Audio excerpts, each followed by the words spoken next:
Yang kelima, Bapak Ibu Saudari, yang terakhir ya. Doa pada level penyembahan. Ayat 24 dikatakan begini. Jawab Yesus, aku diutus hanya kepada domba-domba yang hilang dari umat Israel. Sekali lagi saya ulang. Di ayat ini Yesus seakan-akan ngeblok permintaan dari perempuan Kanaan tadi. Kalau sudah diblok, harusnya tidak, udah selesai. Gak ada harapan lagi. Yesus katakan, saya hanya datang kepada orang Israel. Perempuan itu juga tahu kalau dia itu bukan orang Israel. Dia orang Kanaan. Dia juga tahu kehidupan orang Yahudi dengan orang Yunani itu bermusuhan. Tapi dia gak menyerah. Ini satu gambaran ketika kita udah berdoa. Seakan-akan Tuhan gak jawab. Nah, sampailah pada ketika doanya seakan-akan Tuhan tolak, seakan-akan Tuhan belum responi, dia tingkatkan level doanya pada level penyembahan. Di ayat 25 dikatakan, tetapi perempuan itu mendekat dan menyembah dia. Jadi gak hanya memohon, Tuhan mohon, enggak.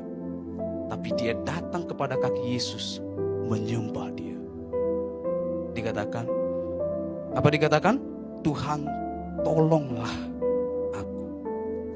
Jadi kunci keberhasilan dari seorang perempuan Kanaan itu, poin yang kelima, doanya sampai pada level penyembahan.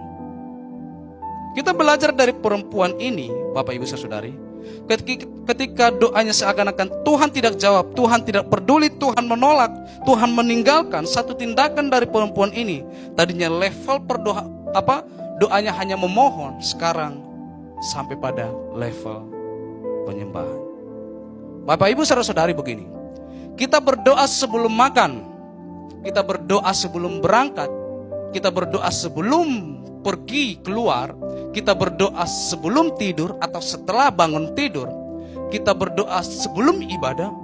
Semua orang bisa lakukan itu, betul? Tapi memberikan waktu berlutut di hadapan Tuhan, saya rasa gak semua orang bisa melakukan itu. Itulah yang menjadi salah satu kunci keberhasilan doanya dijawab. Pengharapan di dalam doa yang dilakukan oleh seorang perempuan Yunani, perempuan Kanaan ini, ketika seakan-akan Tuhan, dia rasa Tuhan gak menjawab, Tuhan gak peduli dengan kehidupannya, dia gak menyerah, dia tidak memiliki respon bersungut-sungut, menyalahkan keadaan, menyalahkan dirinya, menyalahkan Tuhan, gak. Tapi dia tingkatkan level doanya sampai pada level penyembahan. Disitulah hati Yesus tergugah. Makanya dikatakan di ayat 28, maka Yesus menjawab dan berkata kepadanya, hai ibu, besar imanmu, maka jadilah kepadamu seperti yang kau kehendaki. Dan dikatakan, dan seketika itu juga anaknya sembuh. Poin kelima, kita belajar, Bapak Ibu Saudari, doa makan 1 menit, kelar, diberkati itu makanan. Doa sebelum berangkat ke kantor, 1 menit, kelar, diberkati perjalanan kita. Doa sebelum tidur,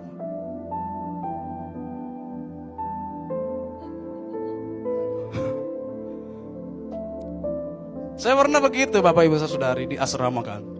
Saya belajar menyembah sebelum tidur. Saya nggak tahu, saya nggak sadar, amennya pas pagi hari. Karena ternyata saya ketiduran. Saya bangun-bangun, saya kira saya sedang menyembah di dalam roh dan kebenaran. Ya ternyata saya ketiduran. Saya bangun, amin Tuhan, gitu. Jadi sampai pada level penyembahan. Siapa di sini doa-doanya sudah sampai pada level penyembahan? Memiliki doa pribadi, penyembahan pribadi, memberikan waktu yang khusus secara pribadi kepada Tuhan. Itu yang membuat kita kuat menghadapi apapun respon yang kita terima dari Tuhan. Tapi karena perempuan ini memiliki level doa sampai pada level penyembahan, walaupun dia seakan-akan menerima feedback yang ekstrim dari Tuhan, dia gak kecewa kepada Tuhan. Dia selalu berusaha menggugah hati Tuhan supaya Tuhan tetap jawab. Itulah yang dilakukan oleh perempuan ini. Jadi bagian kita ketika kita merasa Tuhan belum jawab doa kita, jangan jadi jarang berdoa, tapi makin datang hadirat Tuhan, datang ke bawah kakinya, menyembah dia. Itu yang membuat Yesus memperhatikan kehidupan perempuan Kanaan ini. Tapi satu hal yang membuat Yesus mengasihani dia, kelima poin ini, dia datang dengan segenap kerendahan hatinya. Dia berdoa pada sampai level penyembahan. Tuhan,